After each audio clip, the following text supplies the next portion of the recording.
Hey YouTubers, it's Charlie. Today's video is going to be all about Ser Jorah and Azor Ahai, so just careful for spoilers for everything that's happened through Season 6 so far. You may have heard about the idea that Ser Jorah is secretly Azor Ahai. He is the one who was promised. He will come back, reborn as this new hero to end the next long night. I don't think that's the case. I think the real twist with Azor Ahai is going to be something different, but Ser Jorah is still very important to that. So because there's so much craziness happening this weekend, and George R. R. Martin just confirmed that he's going to be including some new Targaryen chapters in that book this fall, there's a new round of the Game of Thrones giveaway. All you have to do to enter is be a subscriber and leave a comment on this video. It's for one of the enhanced editions of the books. So the last time we saw Ser Jorah, Daenerys gave him a very important thing to do. You have one thing to do: find yourself a cure, then return to me. Is a very emotional scene.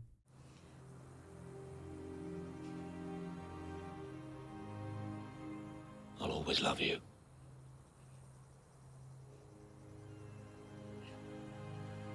Goodbye, Khaleesi.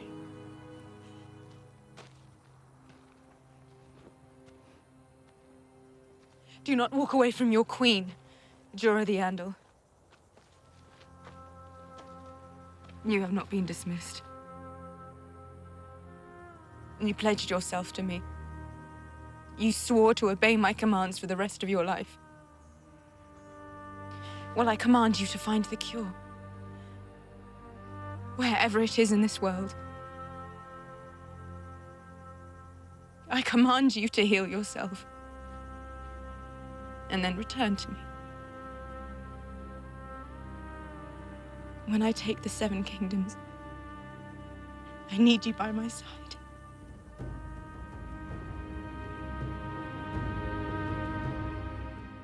As sad as that moment is, you want a big win for Ser Jorah down the road. He's not dead yet. It's important foreshadowing for the future. So what is he going to do? He's going to seek out a cure. At the rate that Grayscale's progressing, he could make it through the last 2 seasons. He'd be okay. He'd be a little crazy by the end, but he'd still be there. That mission, the course that it's going to set him on, is where we get wrapped up in the Azor Ahai plotline.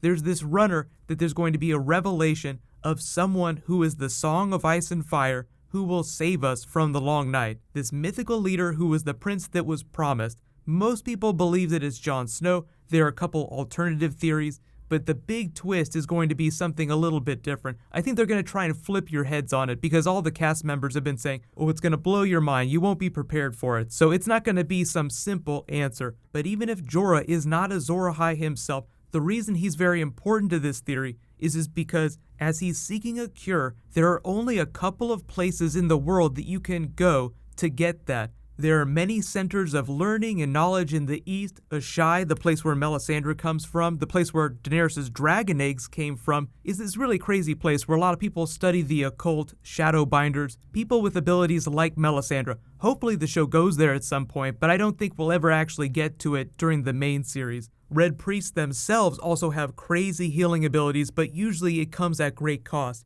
In the books, Victarion's hand gets poisoned. In the act of healing, it almost involves burning it off outright. So imagine Ser Jorah having to burn his hand off just to cure the grayscale. But the other place Jorah could go to, in the more logical place, would be the Citadel. If you remember, Stannis was talking about how Shireen got grayscale, and he brought all of the finest maesters as fast as possible. They were able to stop the disease before it progressed any further. I called in every maester on this side of the world. Every healer, every apothecary. They stopped the disease and saved your life. So right now the Citadel is the greatest center of knowledge that you could go to. There are probably a lot of other people in the East, but for the most part, the show is done with the East. I think we'll still see some scenes in the East for context, but everyone is converging on Westeros. And that would mean that if Ser Jorah, if this foreshadowing lives up to its promise, will meet Daenerys as she starts to take the Seven Kingdoms. But before that, he has to heal himself, meaning that he would likely go to the Citadel. And who else is at the Citadel but Samwell? Because there are only 7 episodes instead of 10, you have to imagine that there's going to be this increased economy of narrative where they try to cram in as much exposition, plot development, character development into as small of space as possible, which means fewer characters in accomplishing a number of goals in the same moment with the same ideas. Samwell went to the Citadel to become a maester and to learn things that would help them in their fight against the White Walkers, meaning learning how to reforge Valyrian steel, maybe learning some things about Jon Snow's parentage that would help them when it comes time to face Daenerys and her army.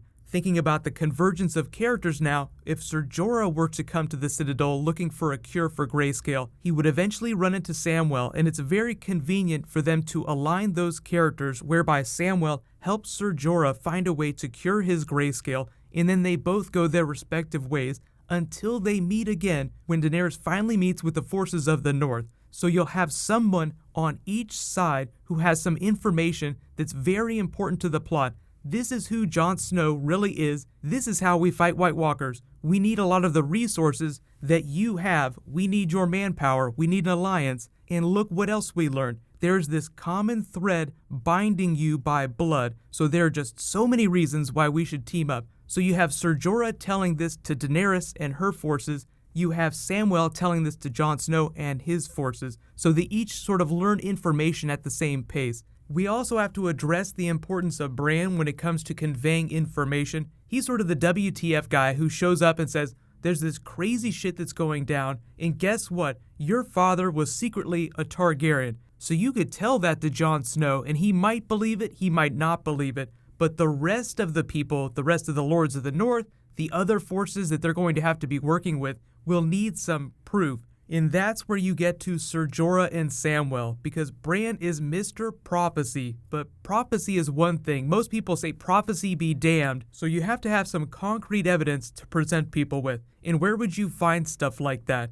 In the Citadel. So Daenerys could learn that Jon Snow is her blood. The dragons could even have an affinity for him, but unless someone vouches for Jon Snow that she trusts, like Ser Jorah, it looks like after that moment that they shared together, that she trusts him more than anyone else, even though that wasn't always the case. It just seems like she loves him, so if he were to tell her something, she would be more likely to believe it. The Lords of the North, like the little bear, are even more stubborn. You're going to have to give them some concrete proof. So Samwell, with all his books, scrolls, evidence from the Citadel, is capable of doing that. So even though Ser Jorah might not be Azor Ahai himself, he's still a very critical piece of that puzzle. Ser Jorah, instrument of prophecy, critical to the coming together of these two big forces. You can see how, with this convergence of narrative in the economy of narrative, how they're taking really big characters that you care about, really big callbacks to moments in previous seasons, and conveying really important plot points through them. The really important parts of this are in learning Jon Snow's true heritage, finding evidence of that,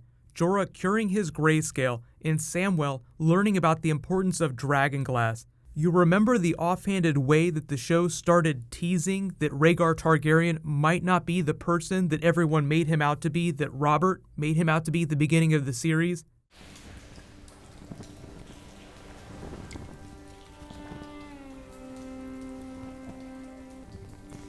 She should be on a hill somewhere with the sun and the clouds above her. She was my sister. This is where she belongs. She belonged with me. In my dreams, I kill him every night. It's done, Your Grace. Targaryens are gone. Not all of them. I saw her once. I was a boy, living with your mother's family. Lord Went held a great tourney at Harrenhal. When Rhaegar won, everyone cheered for their prince, until he rode right past his wife, Elia Martell, and all the smiles died. And he lay a crown of winter roses in Lyanna's lap. How many tens of thousands had to die because Rhaegar chose your aunt? Yes, he chose her. And then he kidnapped her and raped her.